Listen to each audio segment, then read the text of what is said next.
Baiklah, seperti yang telah dibagikan bahwa pada pagi hari ini kita akan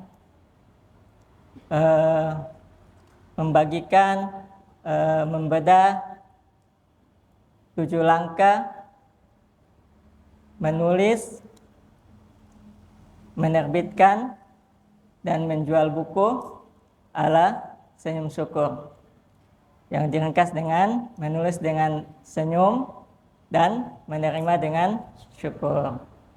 Nah, sebelumnya suara saya jelas nggak? Yang di belakang jelas nggak? Oke. Jadi yang pertama adalah karena ini ala Senyum Syukur, jadi sangat subjektif, sangat menurut pengalaman saya.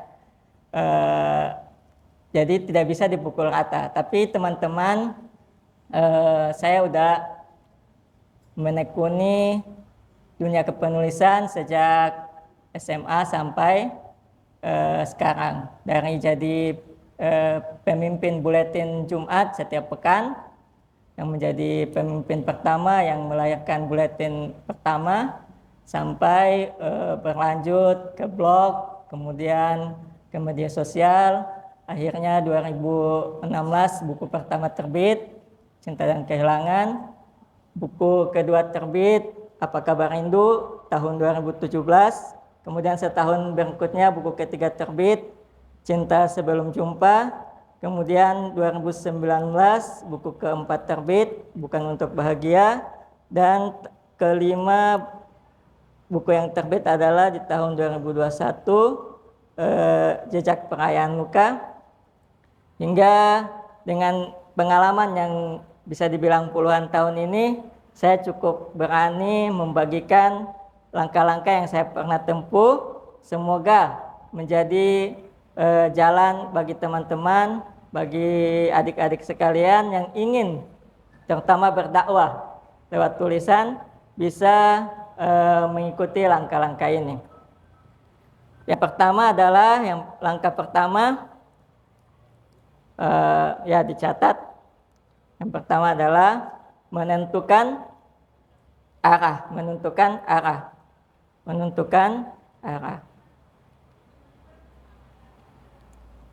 Dalam hal apapun, arah itu sangat penting. Kita ketika tahu kemana kita melangkah, maka meskipun kita menggunakan media apa saja, atau kita merangkak sekalipun, ketika kita tahu arahnya jelas, tujuannya jelas, maka kita bisa sampai kepada tujuannya, sampai kepada apa yang kita inginkan.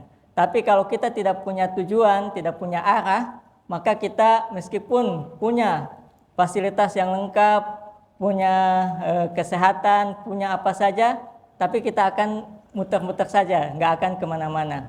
Maka kita perlu arah yang jelas. Begitu juga dengan menulis. Ketika kita ingin menulis, maka yang pertama kita tentukan adalah kita menulis itu untuk apa. Bahkan dalam kita sebagai umat Islam, kita dituntun untuk berniat.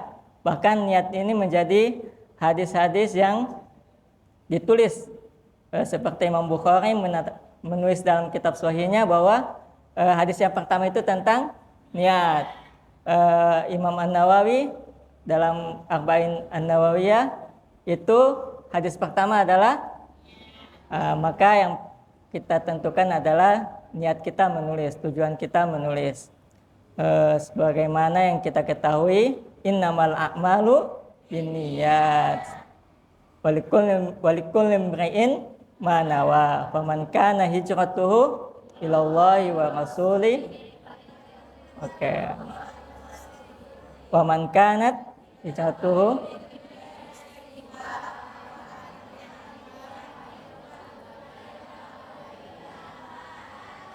Masya Allah. Jadi kita harus menentukan tujuan awal kita menulis. Apakah kita menulis untuk dunia? Apakah kita bisa menulis untuk kaya? Apakah kita bisa menulis untuk terkenal? Kalau pertanyaannya bisa, maka jawabannya bisa. Banyak teman-teman saya yang bisa menghasilkan uang lewat tulisan. Ada yang cuma dia menulis di aplikasi, suami istri menulis di aplikasi dan penghasilannya 2 digit ke atas setiap bulan. Itu hanya menulis di aplikasi. Salah satu aplikasi menulis, dan bagi yang membaca berbayar sehingga mereka mendapatkan penghasilan dari situ. Apakah bisa terkenal? Banyak penulis yang terkenal dengan buku-bukunya, dengan karya-karyanya, dia namanya ada di mana-mana, fotonya ada di mana-mana. Makanya kalau kita hanya ingin terkenal dan banyak uang, insya Allah dengan menulis juga bisa. Tapi apakah kita tujuannya hanya itu saja? Apakah tujuan kita hanya untuk bisa dapat uang, dapat nama? Maka salah satu atau 3 hal mengapa kita sebagai muslim menulis itu, saya membuat 3 hal tujuan sebagai seorang muslim. Tujuannya menulis apa? Yang pertama, menulis adalah cara kita mengabadikan ilmu. Menulis adalah cara kita mengabadikan ilmu. Ulama-ulama terdahulu yang namanya sampai saat ini masih kita tahu, kebanyakan karena ulamanya menulis atau murid-muridnya menuliskan kitab-kitab ceramah-ceramah dari ulama tersebut, sehingga kita yang hidup di zaman ini masih bisa membaca, masih bisa merasakan ilmu-ilmu yang diajarkan oleh ulama-ulama terdahulu, seperti Imam Mazhab yang 4, Imam Syafi'i, Imam Maliki, Imam Hanafi, Imam Hambali. Semua kita jadi tahu karena ada buku-bukunya, ada tulis-tulisannya, sehingga kita bisa membacanya hingga sekarang. Makanya kalau kita ingin mengabadikan ilmu-ilmu kita, dakwah-dakwah kita usahakan dengan menulis. Kita usahakan dengan menulis. Dan selama buku yang kita tulis itu bisa bermanfaat bagi orang lain, maka itu menjadi satu amal yang tidak akan terputus meskipun kita telah wafat. Apa 3 amal yang tidak akan terputus meskipun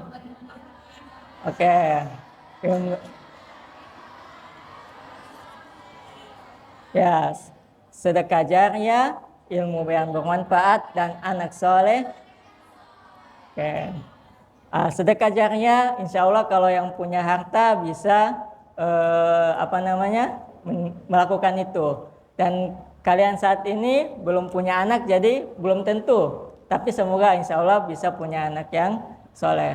Jadi yang kalian punya saat ini adalah ilmu yang bermanfaat. Jadi ketika ilmu itu kita abadikan dalam tulisan, maka ilmu itu akan bisa kemana. Bahkan saya belum pernah ke Mesir, belum pernah ke Eropa, belum pernah ke Tokyo, belum pernah ke Korea, tapi tulisan-tulisan saya, buku-buku saya sudah foto-foto di sana. Mereka memfotokan buku-bukunya, kemudian mengirimkan testimoni kepada saya. Bahkan saya belum pernah ke Papua, belum pernah ke NTT, belum pernah ke Aceh, tapi tulisan-tulisan saya sudah sampai ke sana. Dan saya orang yang tidak terlalu suka publikasi. Jadi dengan menulis ini tertolong. Kita tidak perlu kemana-mana, tidak perlu dikenal, tidak perlu capek-capek, tapi tulisan kita yang jalan-jalan sendiri. Maka tujuan yang kedua itu, terlebih bagi muslimah, adalah menulis adalah profesi yang paling aman. Jadi kita terutama yang muslimah, dengan menulis antunna sekalian tidak perlu kayak profesi lain yang harus tampil. Kita cukup menulis sebaik-baiknya, maka tulisannya itu insya Allah akan menjadi berjalan kemana-mana, menyentuh ke tempat-tempat yang belum pernah kita sentuh, bisa menggerakkan orang-orang bahkan yang belum pernah kita kenal. Beberapa yang di sini sudah membaca buku saya bahkan sebelum tahu siapa saya. Dan mungkin tahun berapa ada yang menghubungi saya untuk mengadakan seminar kepenulisan di sini juga, tapi karena satu dan lain hal tidak jadi dan akhirnya baru terlaksana di tahun ini. Jadi tulisan itu ketika kita menjadikan tulisan kita sebagai buku, dia bisa kemana-mana, dia bisa ke tempat-tempat bahkan yang belum pernah kita datangi, dan itu adalah bagi muslimah adalah profesi yang paling aman. Dan yang ketiga adalah tujuan menulis yang paling indah itu adalah bagi saya, karena ini alasannya syukur, ini yang paling saya sukai adalah menulis itu adalah mengobati luka. Jadi dengan menulis itu kita bisa curhat tanpa ada yang motong. Kita menulis tanpa ada yang motong, kita curhat tanpa ada yang membocorkan. Jadi kalau kita curhat ke teman, temannya tidak bisa jaga rahasia, maka aib-aib kita bisa terbongkar atau rahasia kita bisa terbongkar. Tapi dengan menulis kita bisa curhat apa saja, menulis apa saja. Selama kita bisa menyimpan buku itu dengan aman, kita bisa menyimpan buku itu dengan baik, maka insya Allah kita tidak akan rahasia aib-aib kita tidak akan tersebar. Dan ini sudah terbukti melalui penelitian ilmiah. Sebagaimana kejadian dari eyang kita Bapak Habibie rahimahullah, ketika Ibu Ainun wafat, beliau mengalami depresi yang sangat kuat, yang sangat tinggi. Sebagai seseorang yang sangat mencintai istrinya, ketika istrinya wafat, beliau sangat depresi. Maka ada 3 saran dari dokter. Yang pertama adalah disuntik obat-obatan. Jadi ada obat penenang yang ketika Bapak Habibie stres tinggi itu disuntikan sehingga stresnya bisa, depresinya bisa turun. Yang kedua, berbicara dengan kerabat, anak atau saudara atau siapa saja, itu curhat namanya lah, tapi secara rutin. Dan yang ketiga adalah menulis. Maka dari 3 pilihan itu Pak Habibie memilih menulis. Beliau menuliskan segala hal tentang Ainun, istrinya.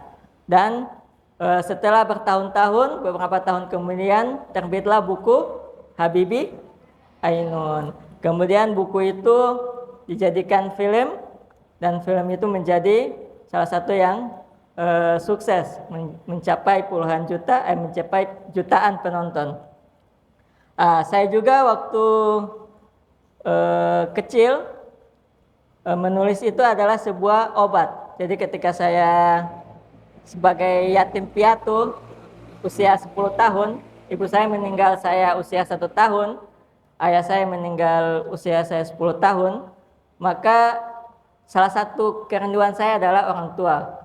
Saya ketika melihat teman-teman, apalagi pembagian rapot ketika masih SD, teman saya mendapat ranking 1, tapi tidak ada yang memeluk saya. Bayangkan bagaimana sakitnya ya. Jadi ketika itu saya menuliskannya dalam buku-buku saya, buku diari yang anak-anak SD. Suatu saat dibaca oleh guru saya, guru kelas 6. Dan ketika ibu wali kelas itu membacanya, beliau menangis, bukan menangis biasa, menangis gak tahu, menangis histeris lah, agak keluar suaranya. Kalau menangis gini kan, tapi keluar suaranya. Kemudian dia memanggil salah satu siswa yang yang suaranya lantang, membacakan isi buku saya. Buku saya di depan kelas. Akhirnya satu kelas menangis. membaca apa yang saya tulis. Dari situ saya punya ketertarikan bahwa menulis itu bisa menggerakkan orang lain. Menulis bisa membuat orang ikut menangis, menulis bisa membuat orang ikut tertawa. Dan terlebih buat saya, ketika saya menuliskannya itu, apa yang saya rasakan itu bisa plong. Dan ketika saya sama-sama dengan Ustadz Nasrullah di Aroya, kita itu nggak bisa bahasa Indonesia, sangat dilarang apapun itu. Dan salah satu pelarian saya adalah saya menulis diari. Jadi kalau kita bicara pasti dilarang, tapi kalau kita menulis pasti kan nggak ada yang mau lihat. Jadi ketika saya di Aroya itu banyak peristiwa yang saya tulis. Ketika saya stres, saya itu kan mungkin sudah disampaikan ke sama moderator bahwa saya lulusan cendekia. Rata-rata teman saya itu ada yang di UI, ITB, IPB, UGM. Saya sendiri itu tersesat masuk ke sebuah pesantren. Yang saya tahu teman-teman saya yang ada yang selevel sama saya, yang mungkin di bawah saya, masuk di universitas negeri yang ternama. Tapi saya sendiri yang tersesat di satu pondok pesantren. Dan saya sempat down waktu itu. Jadi pelarian saya waktu itu adalah menulis. Saya menulis bahkan hal-hal yang remeh. Saya main bola sore-sore, saya cetak 3 gol, saya tulis. Saya makan ini, saya tulis. Ada pelajaran apa, saya tulis. Jadi semua hal-hal yang remeh-temeh itu saya tulis. Nanti setiap pekan atau setiap 2 pekan saya ambil kejadian yang paling berkesan. Kejadian paling berkesan kemudian saya tulis ulang dengan tulisan yang bagus. Jadi sekarang itu saya tulis aja yang bagian-bagian pentingnya aja. Saya ngapain. Nanti setelah seminggu atau 2 minggu yang paling berkesan itu saya tulis lagi. Dengan kebiasaan ini alhamdulillah melatih saya untuk menulis. Dan itu insya Allah kita akan bahas di bagian ketiga. Jadi langkah pertama adalah menentukan arah dan tujuan kita yang saya rekomendasikan adalah yang pertama tujuannya harus ikhlas, tujuannya untuk dakwah, untuk kebaikan kita menjadi ilmu yang bermanfaat, dan yang kedua adalah sebagai profesi yang aman bagi kita. Kita tidak perlu kemana-mana, tapi tulisan kita bisa kemana-mana. Dan yang ketiga adalah sebagai menghilangkan luka. Kalau kita lagi stres, dulu saya lupa, ketika saya suka sama seseorang, ya wajar ya pas masih SMA atau di masa-masa kita mulai mengenal lawan jenis, maka saya tulis suratnya, tapi saya bakar habis itu.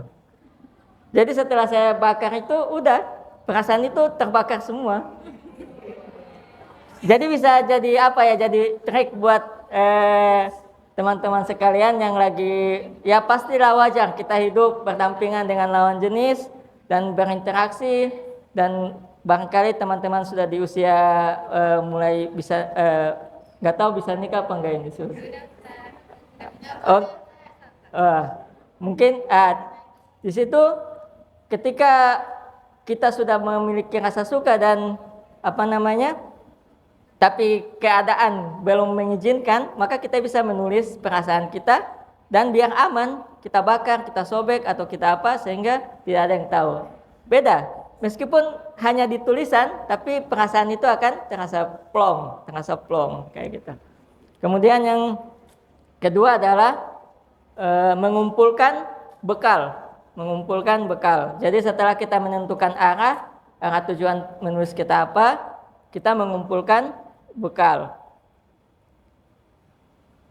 Cara mengumpulkan bekal itu saya bagi menjadi 3. Dalam istilah nggak tahu syair atau apa, katanya faqidu syai' la yu'ti. Seseorang yang tidak punya sesuatu, yang kehilangan sesuatu, maka dia tidak bisa memberi. Ketika dia tidak punya apa-apa, maka dia tidak bisa berbagi. Begitu juga dengan menulis. Kita bisa menulis karena kita punya punya kosakata yang banyak di kepala, punya banyak bacaan di kepala. Jadi langkah pertama, bekal pertama yang kita kumpulkan adalah banyak membaca. Ketika kita banyak membaca, otomatis ketika kita ingin menulis, maka kata-kata itu akan keluar dengan sendirinya. Di sini siapa yang baca sebulan satu buku?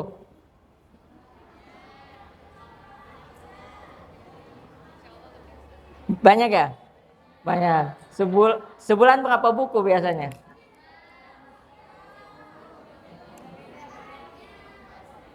Buku ini ya, buku kuliah ya? Oh, bukan buku ini ya? Maksudnya buku yang bukan diwajibkan untuk dibaca, bukan untuk yang kalau kita masih kuliah mah itu bukan keinginan tapi keharusan kita membaca. Jadi buku-buku yang tidak diwajibkan yang kita pengen baca terus kita baca. Banyak ya, alhamdulillah. Karena kalau dilihat di zaman ini sedikit sekali orang yang suka baca. Kebanyakan nonton TikTok atau YouTube dan lain-lain. Yang suka baca itu sangat sedikit. Kemudian yang pertama kita adalah banyak membaca. Saya dulu itu karena tidak punya uang untuk beli buku dan perpustakaan di Lipia semuanya pakai bahasa Arab. Jadi saya kalau mau baca buku itu ke Gramedia. Di depan Lipia itu ada mall. Di situ ada Gramedia. Dan di Gramedia itu banyak buku-buku yang sampel yang sudah dibuka plastiknya. Ketika saya mau beli buku, saya baca dulu. Jadi buku itu setelah saya baca semuanya dan saya anggap wajib koleksi, maka saya beli. Tapi kalau saya sudah baca semuanya, tapi menurut saya bukan wajib dikoleksi, dengan keterbatasan dana, maka saya tidak beli. Jadi banyak buku itu yang saya baca sambil berdiri di Gramedia. Sampai 2 jam, 3 jam dari selesai zuhur sampai mau asar baru saya pulang. Jadi saking suka membacanya waktu kuliah itu saya bisa membaca banyak buku.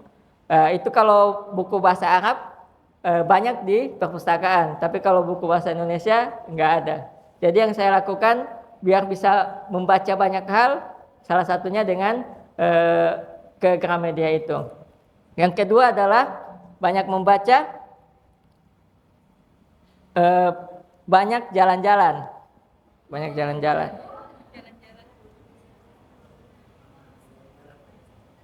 Dengan melakukan perjalanan, insya Allah di sini anak rantau semua ya.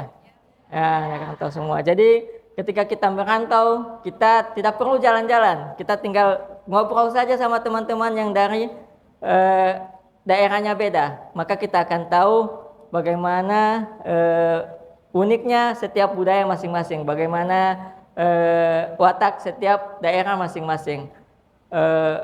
Dan itu alhamdulillah saya dapatkan ketika di SMA, di ma'had, di pesantren, di Aroya dan di Lipia, semua dari seluruh daerah. Jadi saya bisa mengenal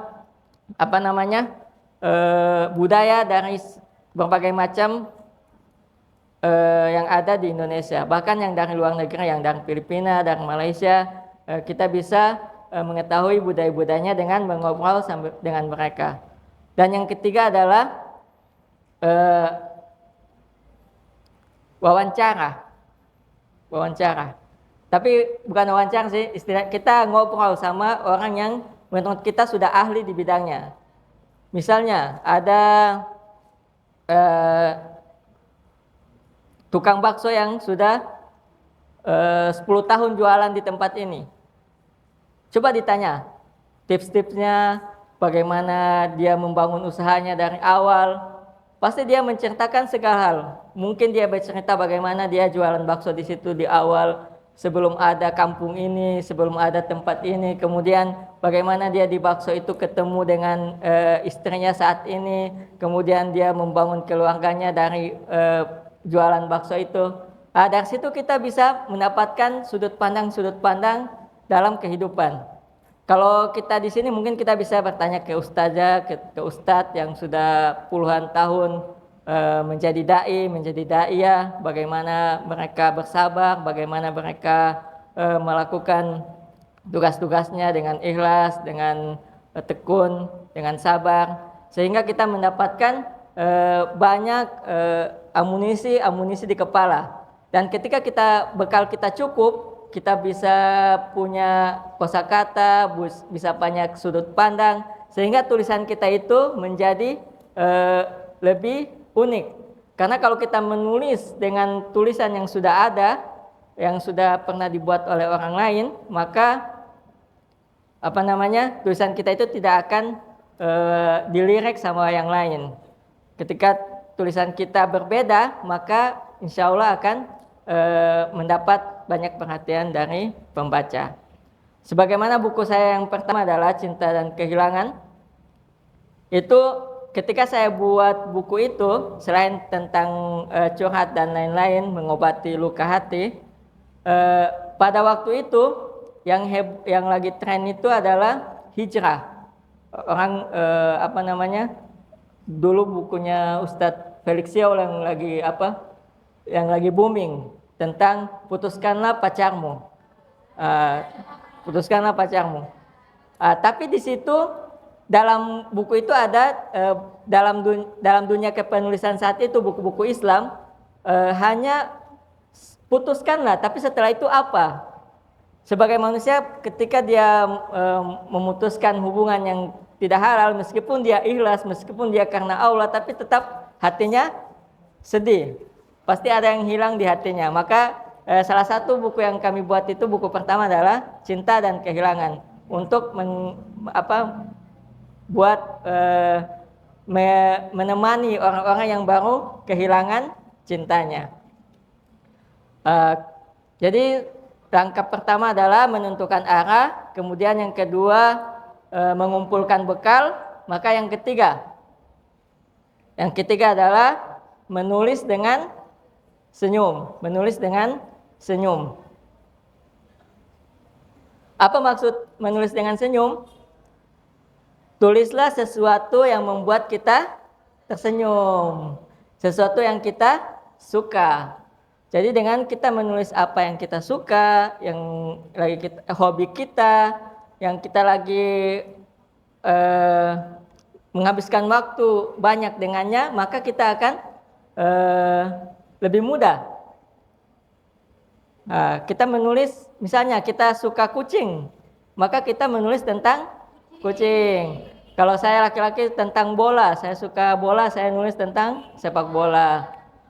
Tapi karena kita tujuannya dakwah, ini untuk awal ya. Tapi nanti ketika kita mau menerbitkan buku, kita mau menjadikannya satu buku, itu nanti diolah. Ini bagaimana kita memunculkan minat untuk menulis. Bagaimana kita menghidupkan rasa ingin menulis, rasa cinta ingin menulis. Maka yang pertama kita tulis adalah apa yang kita suka, tentang hobi, tentang apa saja yang kita suka. Kita lagi suka tentang fashion, kita tulis tentang fashion. Kita suka tentang tentang makanan, kita tulis tentang makanan. Kemudian yang kedua adalah kita menulis apa yang kita kuasai, yang kita kuasai, kita bisanya apa ya bisanya di sini? Contohnya, kita bisa membuat kue yang bagus, yang enak, maka kita tulis resep-resepnya. Dan tahukah antuna sekalian bahwa salah satu buku yang paling laris di Gramedia adalah buku resep. Jadi mengalahkan segala buku. Jadi buku resep yang paling laris di Gramedia. Sebelum ada Google, sebelum ada YouTube. Jadi sebelum ada Google, orang mudah mencari resep di internet, itu yang paling laris itu buku resep. Jadi ketika kita menguasai itu, bisa kita tulis tentang resep-resep makanan yang enak. Kemudian yang ketiga adalah jika kita tidak punya kesukaan, jika kita tidak punya sesuatu yang kita kuasai. Maka ada yang ketiga, menulis diary, menulis diary. Dan itu pasti mudah karena apa yang kita lalui hari ini. Kita tulis di malam hari atau di pagi hari. Kalau kita tulis di malam hari berarti apa yang kita lalui seharian ini.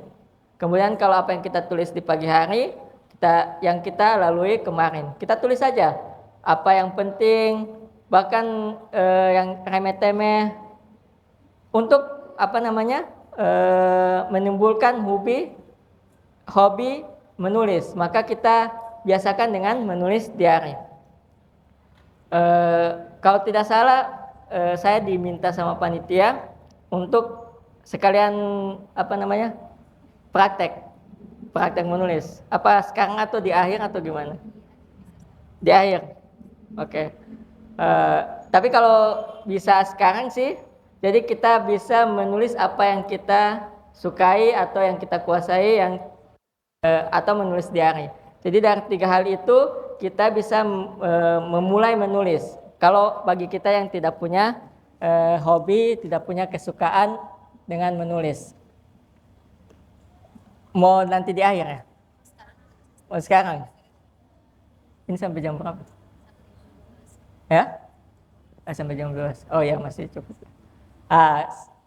Sekalian praktek ya.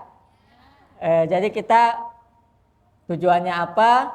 Bekalnya insya Allah sudah, tadi saya tanya satu bulan berapa kali membaca, insya Allah udah banyak buku dalam setiap bulan, insya Allah banyak membaca.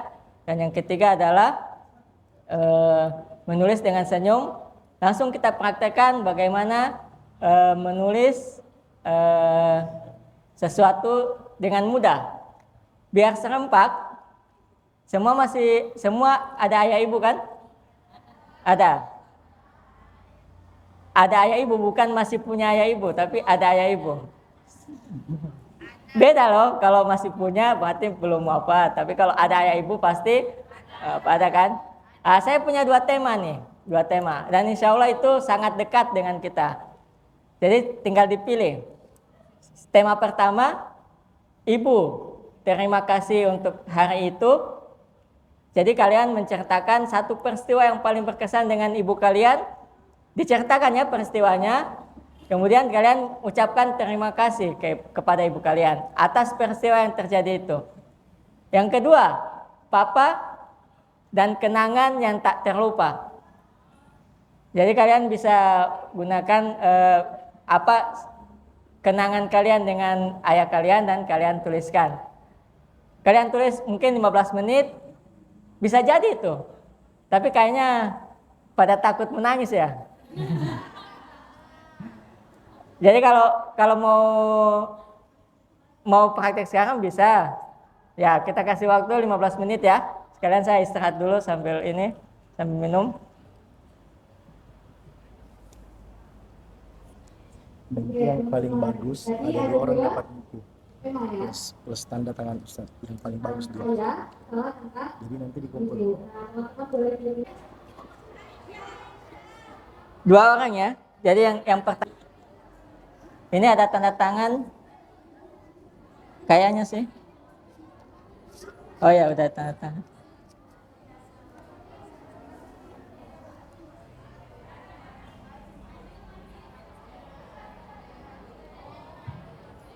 Ustaz, sepertinya ini banyak teman-teman yang mengacungkan tangan ya.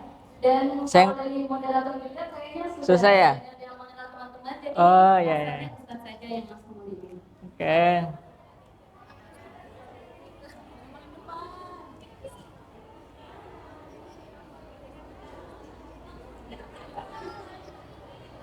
Ini tanggal berapa ini? Sekarang tanggal 18. Oke.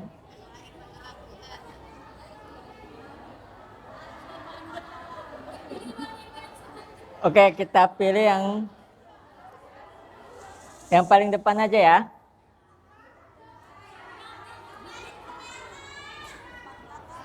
Kita hitung yang ke-18 ya.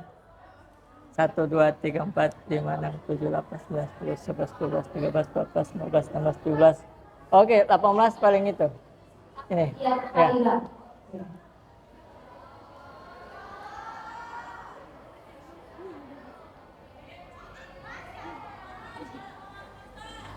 Mama,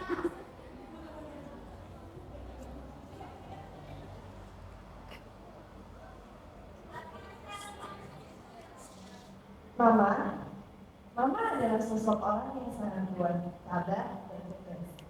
Di balik semua kekurangan Mama yang suka marah, suka nepos, dan dengan kenyataannya, tapi bagiku Mama adalah orang yang benar.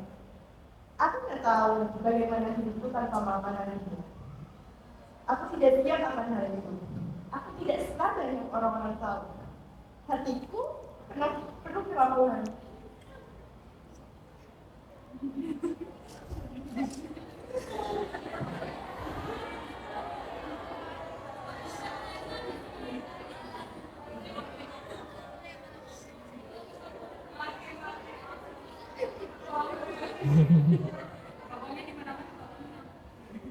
Tapi kamu tidak mau cepat atau lambat, tapi pasti akan terjadi.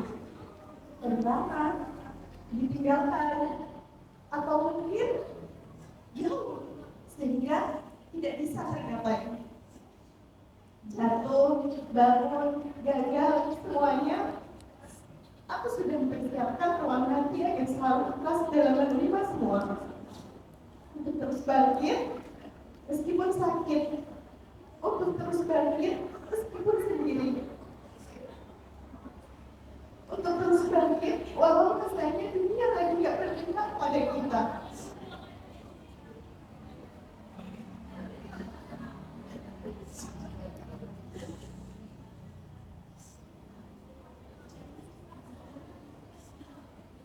Tapi Allah tahu bahwa kita itu kuat dengan segala ujiannya.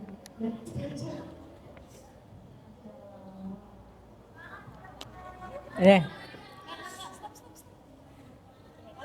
Pilih satu yang buat ini. Yang baca satu lagi.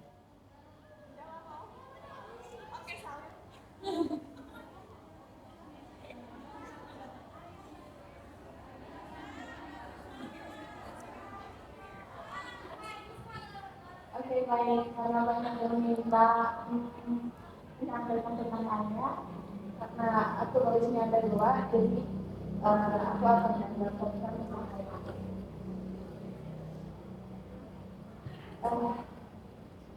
Ayah, masih begitu jelas ketika engkau menggendongku di atas pundakmu. Engkau ajak dirimu berlari bersama kawan ini. Engkau jadikan aku sebagai superhero meski aku adalah putri kecilmu. Tak terhapus sedikit pun kenangan itu. Pada saat engkau menggulung badanku dengan tikar berbahan daun tua itu. Mungkin sedikit saja. Terima kasih.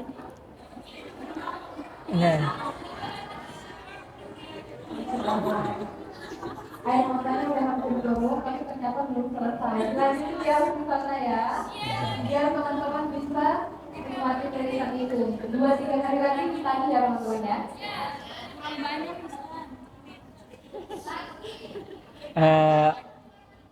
Udah selesai. Bukunya cuma 2 yang disediain sama Ustadz Farid. Kita lanjutkan ya materinya ya. Tapi sebelum kita lanjutkan,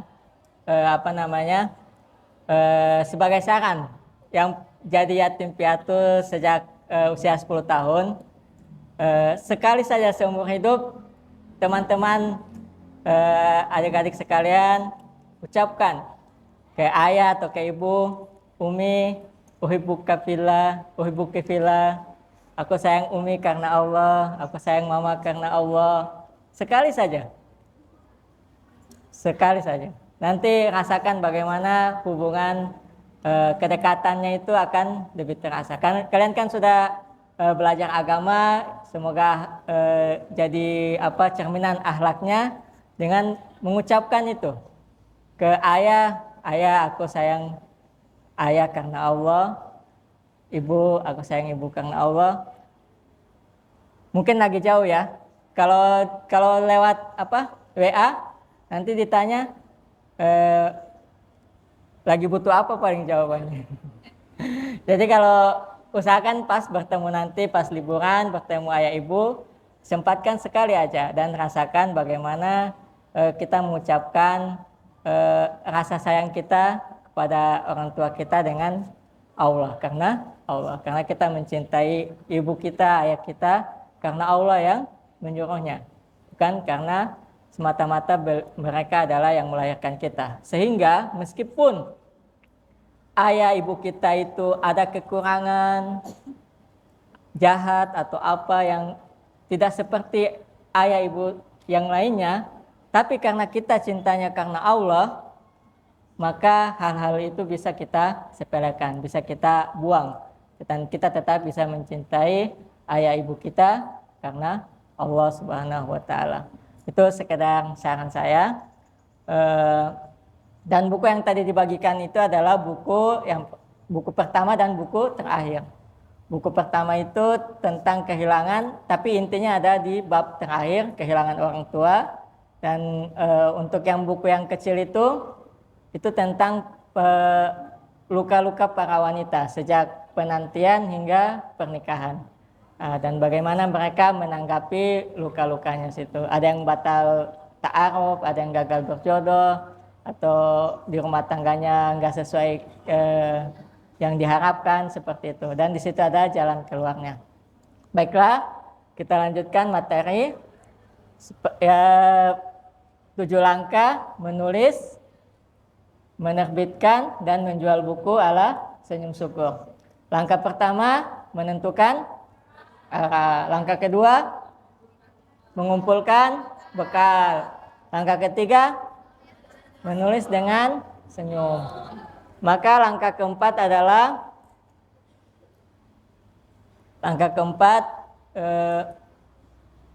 menerbitkan,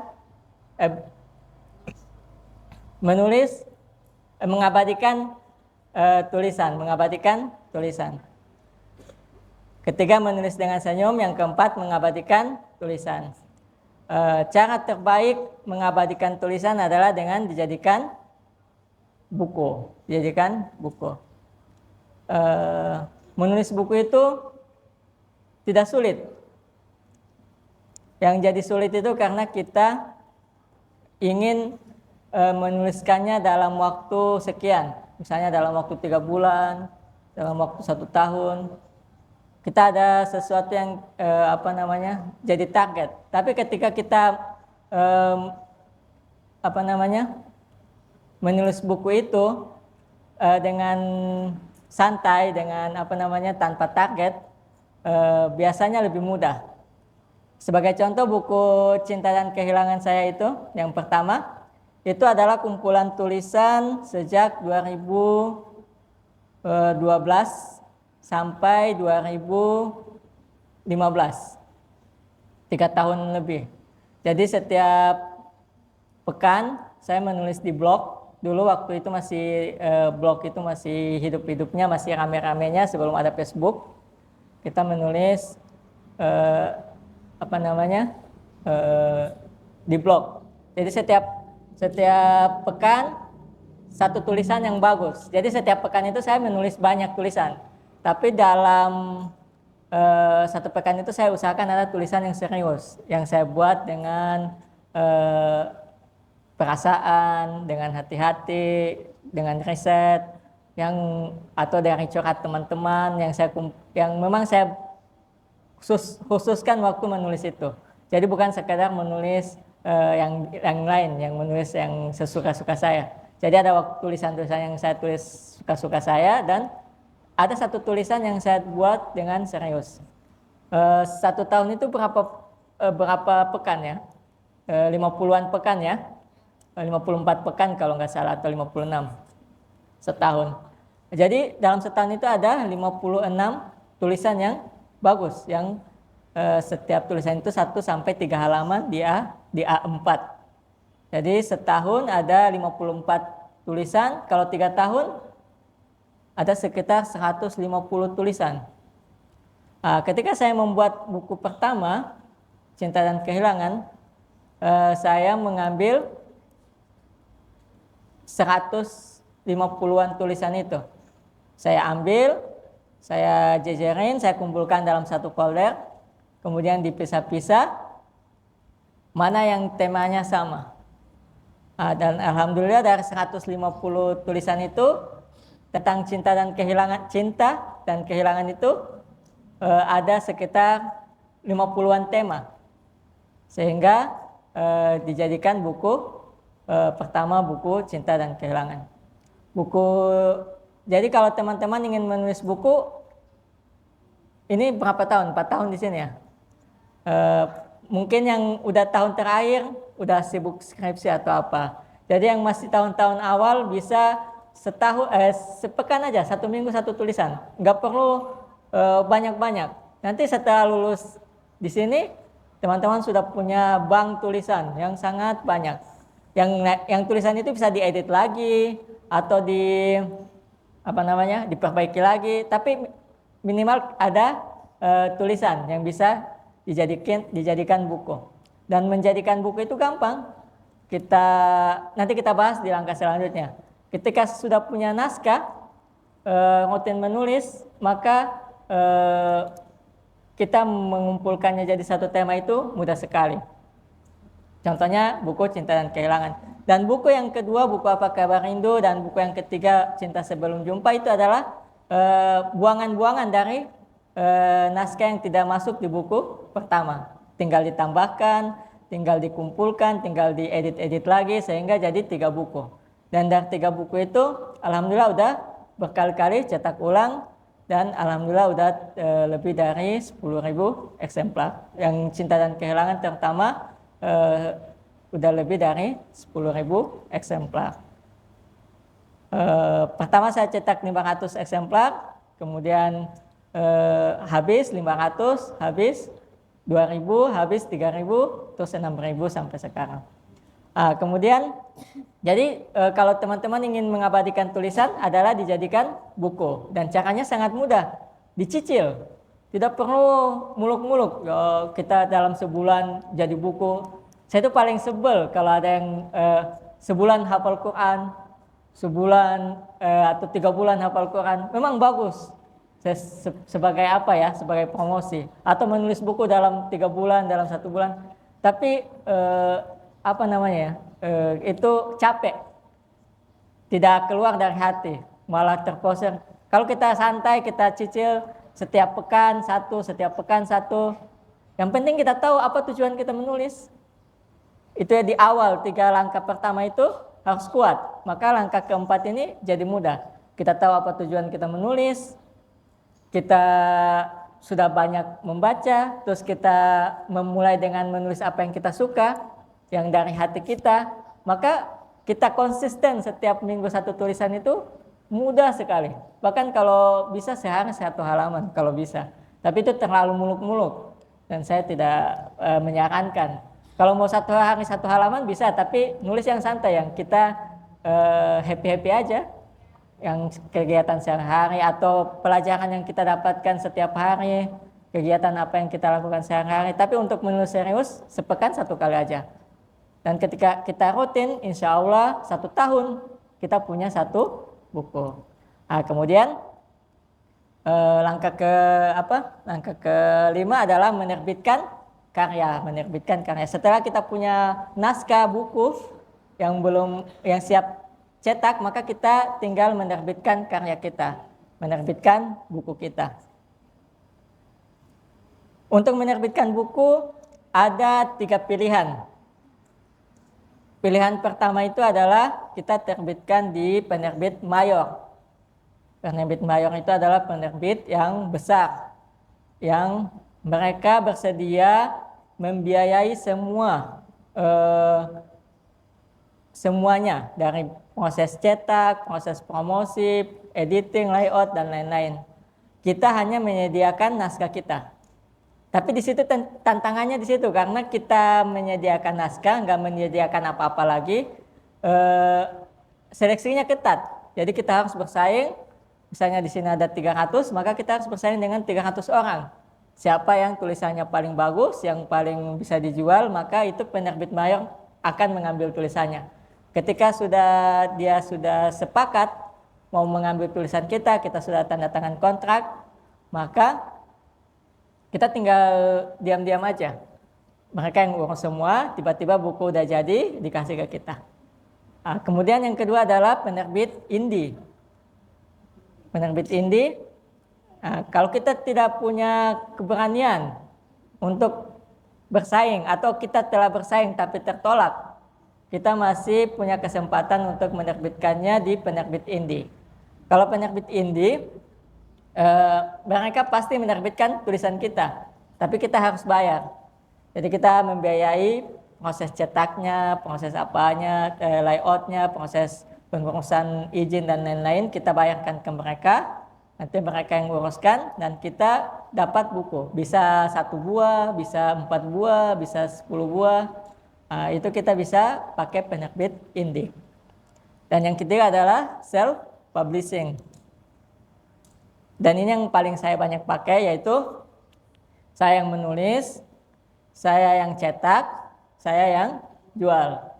Jadi semuanya saya yang lakukan, kecuali editing sama layout. Saya bekerja sama dengan teman-teman yang freelance. Ini mereka yang editkan, mereka yang layout. Saya yang bagian cetak, menulis, dan menjual. Apa kelemahan dan kelebihan? Kalau kelemahan dari penerbit mayor, kita harus bersaing dengan banyak orang. Misalnya kita kirim naskah bulan ini, bulan Mei, kita akan mendapatkan balasan itu paling cepat itu 3 bulan atau 2 bulan. Jadi ketika lewat 3 bulan kita tidak ada balasan, berarti naskah kita ditolak. Kita bisa mengirimkannya ke penerbit lain. Tapi dengannya nama kita bisa ada kebanggaan, ada ketika tulisan kita terbit di penerbit mayor, maka kita punya kebanggaan dan buku-buku kita biasanya ada di Gramedia seluruh Indonesia. Kemudian kalau self-publishing, kelemahannya adalah kita harus mengeluarkan modal yang banyak, modal buat cetak, modal buat promosi, dan modal buat gaji layout, gaji editor, dan lain-lain. Tapi semua kuasa bukunya ada ke kita. Hasil penjualan bukunya semuanya masuk ke kita. Jadi kita bisa sesuaikan, kita memilih lewat penerbit apa.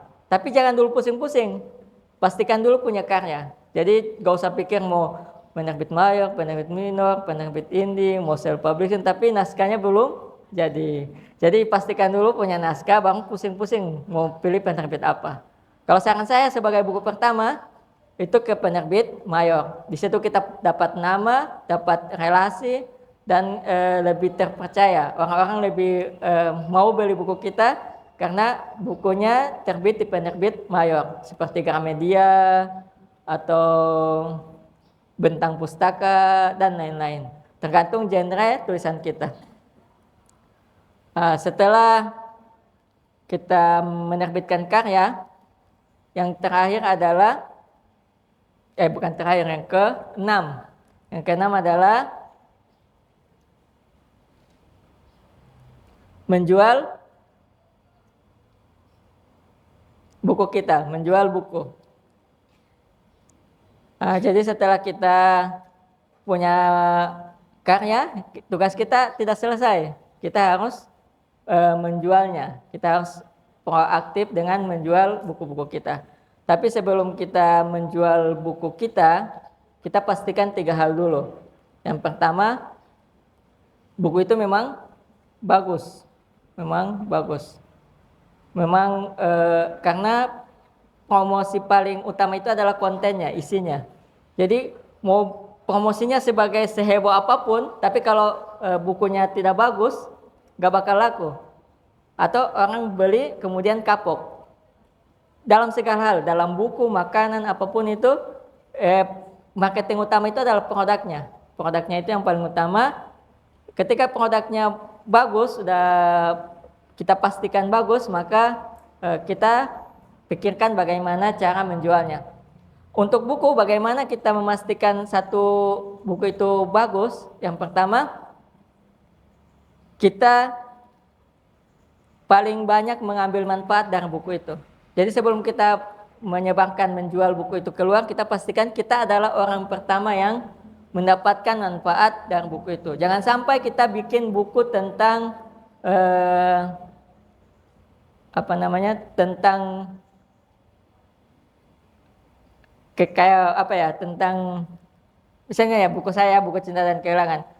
Ketika saya bikin buku itu, saya orang pertama yang merasa terhibur karena di situ ada tentang kehilangan orang tua. Jadi saya membagikan tips, cara-cara bagaimana kita berdamai dengan keadaan, bagaimana kita bisa menerima kehilangan orang tua, sehingga buku itu adalah buku yang paling berasa sama saya. Kemudian buku itu juga saya buat ketika lamaran pertama saya tertolak. Jadi ketika saya melamar seseorang, jadi buku itu saya buat menghibur hati saya bahwa cinta selalu disertai rasa ingin memiliki. Tapi bagaimana jika takdir berkata lain? Dari buku itu saya curhat dan saya dapat uang dan saya juga terobati. Jadi dari buku itu banyak hal yang berkesan bagi saya, buku Cinta dan Kehilangan. Makanya setiap habis saya usahakan cetak ulang. Jadi buku itu ada di bawah dan terbatas stoknya. Kemudian kita pastikan kita yang pertama mendapatkan manfaat dari buku itu. Jangan sampai kita membuat buku tapi kita sendiri yang mengkhianati tulisannya. Kita mau berbicara tentang ini tapi kita malah melakukan sebaliknya. Maka dari buku itu kita merasa jika buku itu dibuat untuk menemani, maka kita orang pertama yang merasa tertemani. Kalau buku itu kita buat untuk menghibur, maka buku itu adalah orang yang menghibur kita pertama kali. Jadi itu pastikan itu buku bermanfaat bagi kita. Yang kedua, kita tidak bosan membacanya meski 10 kali, 100 kali. Jadi kalau kita saja bosan membacanya sampai 2-3 kali, bagaimana kita menyuruh orang lain baca tulisan kita? Jadi sebelum kita menjualnya ya, 3 hal ini yang kita pastikan. Pertama, bermanfaat buat kita sendiri. Yang kedua, kita tidak bosan membacanya. Jadi kita pastikan minimal kita tidak bosan membacanya sampai 2-3 kali, 4-5 kali, bahkan 100 kali pun kalau kita disuruh baca ulang, kita tidak bosan.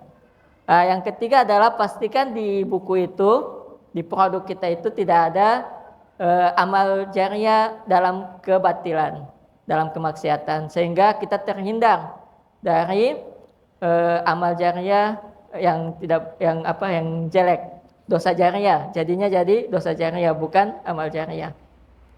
Nah, setelah kita pastikan 3 hal itu, maka kita bisa menjual buku kita. Dan cara promosi terbaik sekarang adalah media sosial. Media sosial. Kalau saya pakai IG Senyum Syukur dan Facebook Senyum Syukur. Kalau teman-teman punya IG, punya Facebook ya, kita promosikan di situ. Tulisan kita, buku kita promosikan di medsos kita. Itu yang paling murah dan paling sederhana. Yang kedua, kita endorse atau paid promote. Jadi kita membayar selebgram atau siapa yang punya pengikut yang banyak, yang punya tulisannya bagus, yang di insight dari tulisannya banyak dibagikan, banyak disuka, maka kita bisa bekerja sama dengan mereka. Kita sekalian promosi produk kita. Atau yang ketiga adalah kita pakai Facebook Ads atau Instagram Ads atau TikTok Ads. Jadi kita membayar langsung ke FB-nya atau ke TikTok-nya sehingga mereka mempromosikan tulisan-tulisan kita, buku-buku kita. Dan itu tentunya pakai modal, kita membayar dengan sejumlah uang. Selain 3 hal itu, kita bisa mempromosikan buku kita dengan aktif di komunitas. Dan yang saya lakukan di awal-awal, buku pertama adalah itu. Saya aktif di satu komunitas menulis, terlibat aktif memprakarsai, bertemu kopdar, pokoknya menonjol lah di antara anggota grup, sehingga saya dinotis dan dilihat oleh anggota grup, sehingga ketika mereka tahu saya punya buku, mereka mau membeli buku saya. Waktu itu saya aktif di komunitas Bisa Menulis yang dibimbing oleh Pak Isa Alamsyah dan Asma Nadia. Sampai bisa bertemu sama Asma Nadia, sampai bisa ke kantornya, bisa berbagi, bisa jadi bagian lah di situ. Meskipun bukan karyawan, tapi sering berkunjung ke sana. Jadi itu cara kita mempromosikan buku kita. Kemudian yang terakhir adalah menerima dengan syukur. Jadi menerima dengan syukur. Langkah ke-7, menerima dengan syukur. Maksudnya apa? Apa yang kita lakukan 6 langkah di awal adalah hanyalah usaha. Maka hasilnya kita serahkan kepada Allah Subhanahu wa taala. Dan apapun hasilnya, maka kita syukuri. Jika buku kita laku, terjual, nama kita terkenal, maka kita tetap bersyukur kepada Allah Subhanahu wa taala. Caranya bagaimana? Kita membuat buku selanjutnya. Karena banyak orang yang ketika dia tujuan menulisnya adalah untuk menerbitkan buku, dan ketika bukunya terbit, dia sudah tidak menulis lagi. Cita-cita menulisnya sudah selesai. Jadi setelah buku pertama terbit, selesai. Dia nggak menulis lagi. Padahal bentuk rasa syukur kita dengan buku kita selesai, maka kita tetap menulis sehingga bisa menerbitkan buku yang kedua, ketiga, dan selanjutnya. Dan apabila buku kita tidak laku, buku kita malah jadi jadi sampah di gudang atau jadi pengganjal pintu karena tidak ada yang baca, tidak ada yang beli, maka kita lakukan adalah bersyukur. Bagaimana bersyukur? Kita tetap menulis, entah itu menulis tulisan yang baru yang bisa diterima, yang bisa menjangkau lebih banyak orang, atau kita memperbaiki tulisan kita yang tidak laku itu. Kita edit, kita perbaiki sehingga kita belajar dari kesalahan-kesalahan dan menjadikan tulisan itu lebih bagus. Itu buku Cinta dan Kehilangan, awalnya ditolak penerbit. Saya udah kirim ke penerbit, udah 3 bulan, tidak direspon, dan saya udah putus asa. Dan saya bilang, oke, kalau tidak diterbitkan, saya terbitkan sendiri. Kemudian ketika saya sudah terbitkan dan sudah tercetak berapa kali, penerbit yang menghubungi saya. Mereka mau menerbitkan buku saya. Dan alhamdulillah di cetakan kelima itu diterbitkan oleh salah satu penerbit yang penerbit mayor, dan bukunya sempat beredar di Gramedia dan harganya itu 70.000.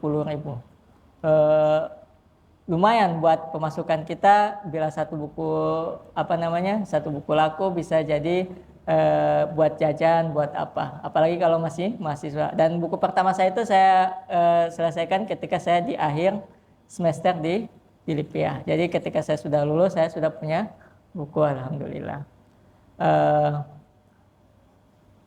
Itu adalah 7 langkah yang bisa saya bagikan: menulis, menerbitkan dan menjual buku ala Senyum Syukur. Semoga dari 7 langkah ini teman-teman bisa belajar, bisa mengambil pengalaman, dan bisa mengembangkannya lagi menjadi langkah-langkah yang bagus sehingga bisa terbit karya-karya yang bagus dari teman-teman sekalian. Mungkin hanya itu yang dapat saya sampaikan. Saya serahkan ke moderator.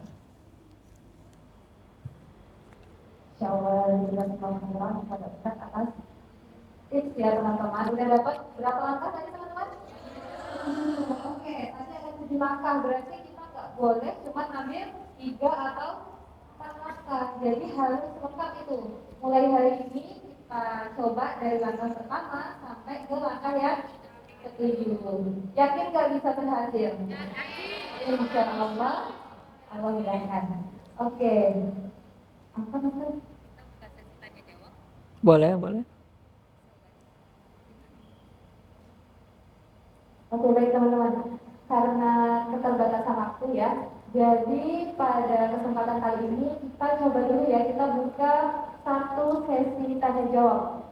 Jadi teman-teman yang ingin bertanya, boleh angkat tangan sekarang. Oke, siapa itu? Oh, Mira, Upi Mira. Oke, Upi Mira dulu ya, nanti kalau ada kesempatan kita coba ke teman-teman yang lain. Oke, Upi boleh maju ke depan. Oh, bisa aja. Suaranya Upi.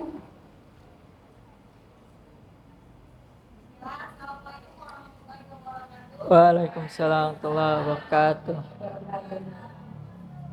Saya ingin bertanya, Ustaz, bagaimana ketika kita ingin menulis sesuatu itu di dalam cerita itu, namun itu kan membutuhkan ide yang besar, tapi ide kita setiap hari ini ganti-ganti, misalnya hari ini kita menulis tentang ayah, nah besoknya kita menulis tentang pendidikan, nah itu kan apakah kita menulisnya dipisah-pisahkan bukunya atau halamannya atau gimana cara untuk memisah-misahkan sebuah cerita itu, Ustaz?